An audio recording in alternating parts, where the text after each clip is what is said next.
North Korea यह देश आज के समय में किसी न किसी मुद्दे को लेकर हमेशा सुर्खियों में बना ही रहता है।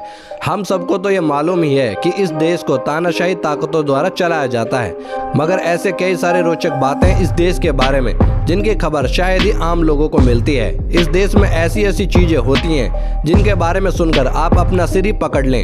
इन सब अजीबोगरीब चीजों की खबर उस देश से बहुत कम ही बाहर निकलती है। इस देश ने न सिर्फ अपने पड़ोसियों को परेशान कर रखा है, बल्कि पूरी दुनिया के लिए एक मुसीबत बना हुआ है। हर बात पे दूसरे देशों को धमकी देना इस देश की पहचान बन चुकी है। हालांकि इसके एक न्यूक्लियर ताकत वाला देश और तानाशाही स्वभाव होने के कारण दूसरे देशों को भी इससे गंभीरता से लेना पड़ता है। मगर नॉर्थ कोरिया देश के अंदर ऐसी काफ़ी चीज़ें होती हैं जो किसी आम देश की तुलना में काफ़ी अजीब होती हैं। तो आइए जानते हैं नॉर्थ कोरिया के बारे में कुछ ऐसी अजीबोगरीब चीज़ें। नंबर 1, हर रात बिजली का कटना।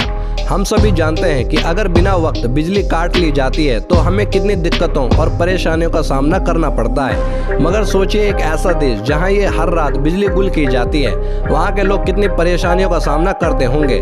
वहां हर रात पूरे देश में बिजली काट दी जाती है। यह राज्य में ऊर्जा संकट के कारण किया जाता है, क्योंकि ऊर्जा संकट के कारण वहाँ घरों में पर्याप्त बिजली की आपूर्ति नहीं की जा सकती।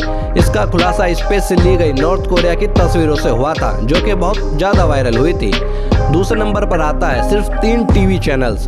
जैसे कि हम सब जानते हैं कि नॉर्थ कोरिया की सरकार हर चीज़ पर अपना कंट्रोल रखना पसंद करती है। उसी के चलते उन्होंने वहाँ की मीडिया पर भी अपना पूरा कंट्रोल रखा हुआ है। वहाँ पर सिर्फ 3 टेलीविज़न चैनल्स हैं जिनमें सारे प्रोग्राम्स दिखाए जाते हैं, और इन सभी प्रोग्राम्स पर सरकार का पूरा नियंत्रण होता है। तीसरे नंबर पर है 3 पीढ़ियों तक मिलने वाली सजा का नियम। नॉर्थ कोरिया में एक ऐसे तरीके की सजा दी जाती है जो खुद में ही काफ़ी भयानक और डरावनी है, जो इस देश की कठोरता को दर्शाती है। इसे 3 पीढ़ियों की सजा कहा जाता है, जिसमें जुर्म करने वाले के साथ उसकी 3 पीढ़ियों को भी साथ में सजा दी जाती है। यदि कोई व्यक्ति अपराध करता है तो उसके दादा दादी, माता पिता और बच्चों सहित उसका पूरा परिवार जेल में भेज दिया जाता है। इस देश की तानाशाही ताकत इतनी ज़्यादा है कि देश का कोई भी नागरिक इसके विरोध में नहीं आ सकता।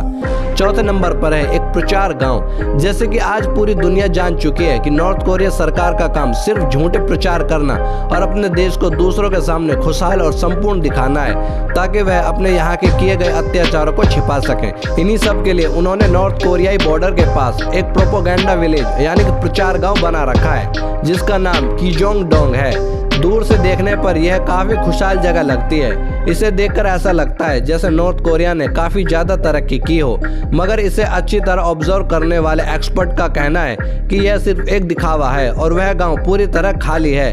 गांव में समय समय पर दिखने वाले सफाई कर्मी भी बस एक ढोंग का हिस्सा हैं। 5वें नंबर पर है लड़कों के लिए सिर्फ 28 हेयर कट।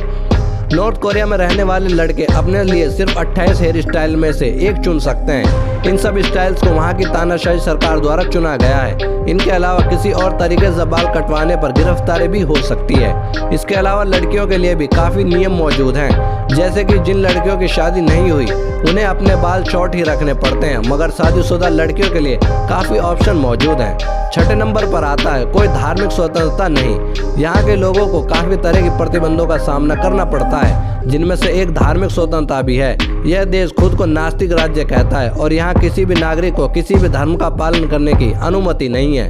7वें नंबर पर है नशीली चीज़ों पर कोई प्रतिबंध ना होना।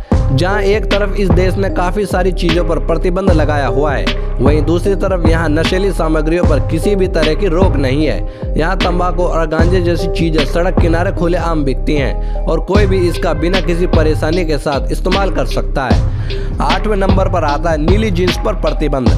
नॉर्थ कोरिया में नीली जीन्स को अमेरिकी साम्राज्यवाद के रूप में देखा जाता है। इसी कारण उत्तर कोरिया में इस पर पूरी तरह से प्रतिबंध लगा हुआ है। 9वें नंबर पर है सिर्फ एक उम्मीदवार। एक देश जिसे 1948 के बाद सिर्फ एक ही परिवार द्वारा चलाया जाता है, वहाँ भी चुनाव का होना काफ़ी मज़ेदार और ताज्जुब की बात है। हालांकि वहाँ के मतदाताओं के पास केवल एक ही विकल्प मौजूद होता है, चाहे वह मेयर के लिए हो, प्रांतीय गवर्नर के लिए हो या स्थानीय विधानसभाओं के लिए चुनाव।